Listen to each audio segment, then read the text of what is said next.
Hello, welcome to part 20 of Sunbeam Alpine Tiger recreation.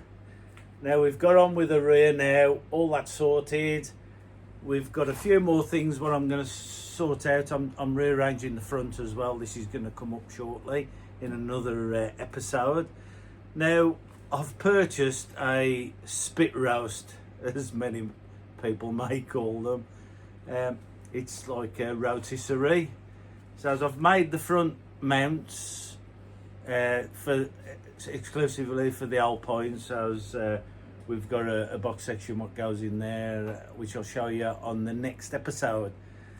So as this episode is solely on the rear anti-tramp. Now also I considered a watch linkage.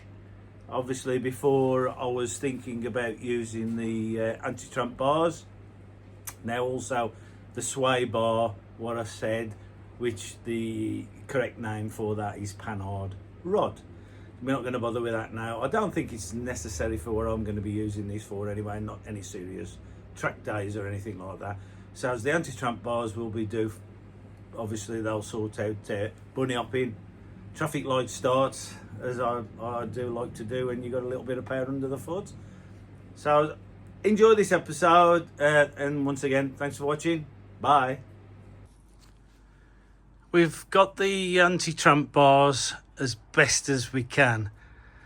It's good to get them perfectly in line, but as you can see, it's just about a millimetre out. Now, we've cleaned the muck off the axle. There was a huge metal thing there. God knows what that was for. Anyway, we've cleaned all that up. We've got the anti-tramp bars all tacked in now and as best as we can. Now, all I can say is these are Escort Mark II ones out of a kit, and the quality of them, well, they're out a few degrees. Whoever's jigged them up has put one slightly different to the other, so the angle's slightly off. Now, if I really wanted to, I could cut it and bring it back and get it perfect, but you know, why don't these people these days supply quality stuff? Now it's a Welsh well-known Escort supplier for rally stuff, unbelievable, but it's too late now to complain. Just get on with it like you do. Now, as you can see, these are absolutely smack in line with each other, symmetrical both sides. Now, if I can just come back round here.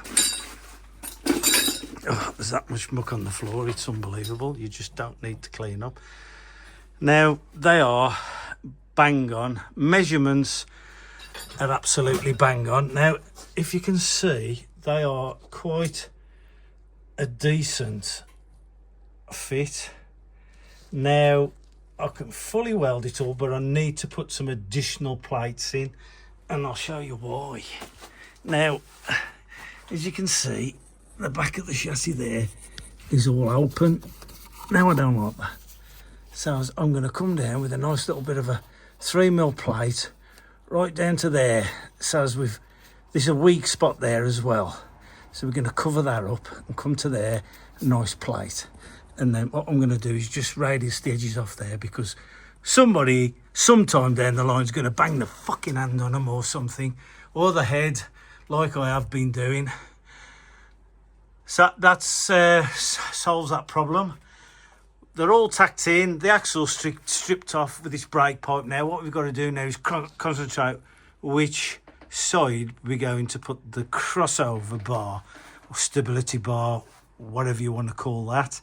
It don't make no difference because I've got to reroute the exhaust either way. So I'm going to play with that now, and then we'll see where we go with that. Once I'm happy with that, I know the axle's going to move up and down. It ain't going to be stuck in one position. I'll fully weld everything up, and then we can strip everything out and crack on with it. I'm now happy with this. Those will be nice and tight when the bolts have been tightened up on full assembly. The rear axle now, we're going to take it out. I've got a small bracket to weld on here for the handbrake assembly, because we've gone from drums to discs. So as we've got to work out how we're going to do that later on. So we're going to get the axle out now. We've had a few sleepless nights on the sway bar, as I called it, which is the name is the panhard rod. Now with a panhard rod, when it's fitted, it's best fitted round about 10 degrees on there, and obviously I've got to set it up with the car, the load, the weight on it. I think the anti-tramp bars are going to be sufficient enough for what I need it for anyway. It's not going into any racing, so I think I've just knocked the nail on the head, and I'm not going to bother with a panhard rod, just to make things a little bit more simple and easier. A decision of mine. So let's get this rear axle out, the springs off the rear axle, and we can strip the diff down, just check that over, and then we'll make a new seal for the diff as soon as it's leaking oil. Now remember that bracket that was out of line and I straightened it up? Well, look where we are again with that. We've got a twist, I think, in the spring. So I'm not going to force it in. There's a couple of reasons why it could be. Is the guy that now the rear axle is a Mustang rear axle. So as I'm wondering whether the guy has just slightly got it out. So he's not 100% that there's a slight twist in it. But I'm going, when I strip this axle down, I'm going to have a look and see what I can do. Worst case scenario, I can just pull down on that and then just flip the bolt in. It ain't gonna cut. It's a couple of millimetre. I like perfection, so that's just me.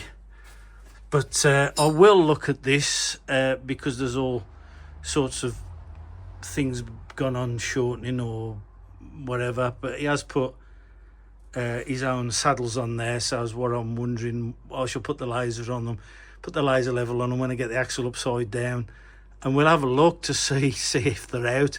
But you know, what, even 1 mil out there could send it out 2 to 3 mil out over 3 foot. It does make a bit of a difference. We'll have a look at that.